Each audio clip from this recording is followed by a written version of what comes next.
Bring yours up too, right behind him. Come on, bring it up here. Let me see your, okay, never mind, I got it right here. Good man. We got a 23 Studebaker Light 6 5-passenger touring car.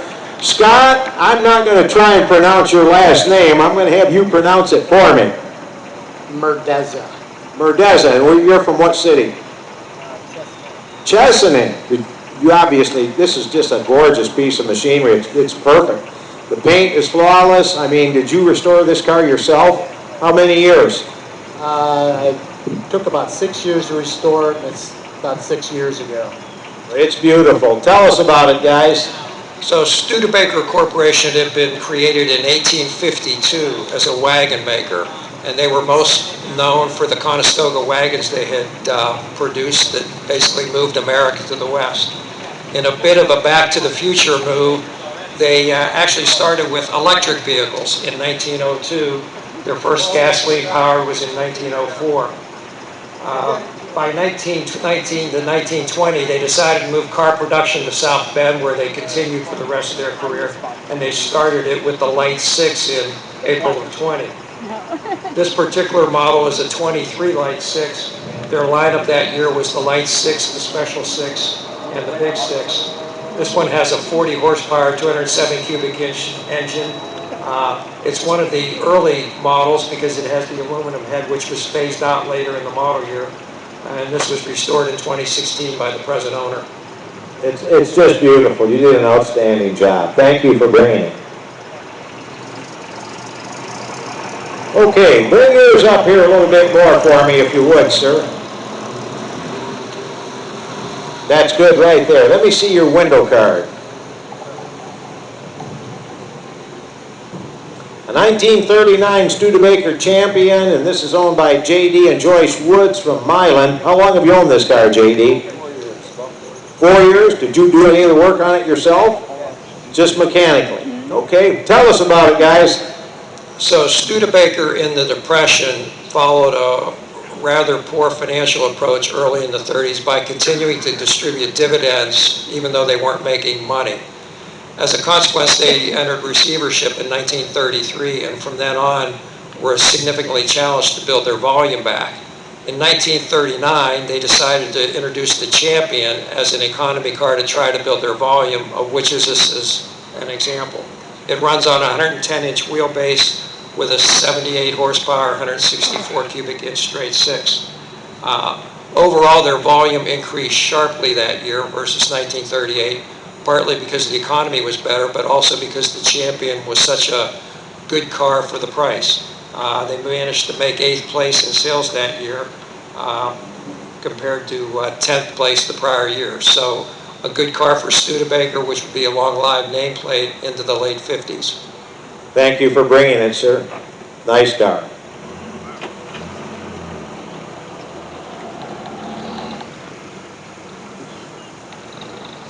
Okay, a 1952 Studebaker Deluxe Champion, and this is Mike Pulaski. And Mike, you're from where, Livonia? How long have you owned this car? 34 years. 34. No, when I bought it, it was pretty dull and had snow type. No, it's all original paint. I just polished it. Clean and polished. A lot of mechanical work. It's a great looking car. Tell us, Ed and Bob. Oh, wait a minute. Before you tell us, this man here's car is the one that won the Judge's Choice Award, so congratulations to you. And thank you for bringing it. Tell us about it. So in May 1946, Studebaker introduced their first post-war all-new car. In fact, it was advertised as first by far with a post-war car. And many people would make the comment, is it coming or going, because of the unusual shape and profile of the vehicle. They had record sales in 1948 to 50, also record profits. This 1952 is the last year for that 46 to 52 body. It replaced the bullet nose models, of which everybody's probably very familiar, of 50 to 51, with the very low slung air intake on this particular model. Starting in 51, the Champions and the Commanders shared a 115-inch wheelbase, and the only difference essentially was that the Champions remained 6-cylinder cars and the commanders used the new Studebaker V8. Thank you for bringing it. Come on, guys, get those cars up here. Come on, bring them up. Both of them. Well, that is a good-looking Studebaker. Right here. Bring it up. This is the one. Oh, I love these cars. This is the one. These were way, way ahead of their time. May I see your window card, please? Okay, we've got a 53 Studebaker Starlight Coupe. Conrad Zungenhagen from Ann Arbor, Michigan. You bought this car here in the past, haven't you? First time? We're trying to. Yep. How do you... Just when you're talking and stuff. Oh, you just didn't bring this car. I knew you looked familiar. So anyway, tell us about the car, guys. So in 1953, Studebaker was due for an all-new car, and in the process of developing the vehicles, they had a relatively high and square-looking sedan proposal and had a very low-sleep coupe proposal. Harold Vance at the time was running Studebaker and asked that they keep the coupe proposal running, and it proved to be so appealing to Studebaker management and the board of directors that they decided to introduce the coupes and come up with a sedan version of the coupes, which were higher and on a shorter wheelbase. The coupes were extremely attractive to the marketing, to the market, and the coupe production mix was way higher than anybody expected. It was also a very difficult car to assemble, and they had essentially created 2 all-new cars for 1 year. And as a consequence, they had tremendous production difficulties, which ultimately they ironed out, but it was to the severe hurt of their profitability that year. Thank you for bringing it, sir. You can pull ahead.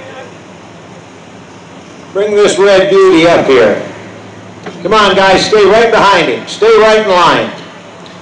Okay, we've got a 55 Studebaker Champion Coupe.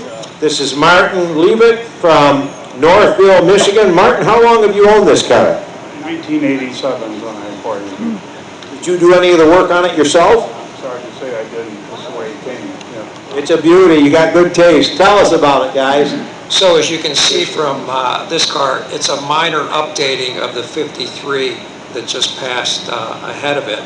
It had a what they referred to as a jet air intake for the front end, a very low-slung air intake. 1950s, particularly 55, was the start of chrome everything. And as you can see, this car is much more heavily trimmed with bright work than the 53, which just passed us. Again, the champions were exclusively 6-cylinder models. The commanders and the presidents were using the Studebaker V8. The sales were better than in 54, but unfortunately still down versus their pre-war, or their record in the 46 to 52 period. They placed 13th in sales, and their financials were in terrible shape, which led to the consolidation of all Studebaker and Packard production at South Bend in 1957. Thank you for bringing it. Go ahead and pull it in. A familiar face. Harvey, where's your window card? A 71 Avante 2 Sports Coupe. Harvey Schnitzer also volunteers at our museum, and Harvey's from Canton. How long have you owned this car now? Had it for 10 years. This is powered by what, a 350 General Motors engine? Yeah. Tell us about these cars. So in 1961, Sherwood Egbert became president of Studebaker, and he decided that they needed an image vehicle to combat the terrible public image Studebaker had at that time, which was a car company pretty certain to go out of business at some point. So he commissioned Raymond Loewy and in turn 3 of Raymond Loewy's designers to produce in less than a month a proposal for a fiberglass body car of this nature. It was originally targeted to be introduced in 1962, but production problems with the fiberglass delayed volume until 1963, and as a consequence, the early buzz about the car had significantly dissipated. When Studebaker moved to Canada in 1964, they dropped the Avante, and then in 1965, near the end of the year, Nate Altman, who was a Studebaker dealer in South Bend, said he would like to buy all the tooling and parts for the Avante and reintroduce it, which he did in the fall of 1965 as a 1966 model. This particular model is a 1971 version. They built about 117 that year, which was pretty much their volume until 1983 on an annual basis, until Stephen Blake took the company over and tried to make it a higher volume specialty car. Certainly a niche vehicle, but one which has shown tremendous durability in terms of its appearance over the number of years since it's been built.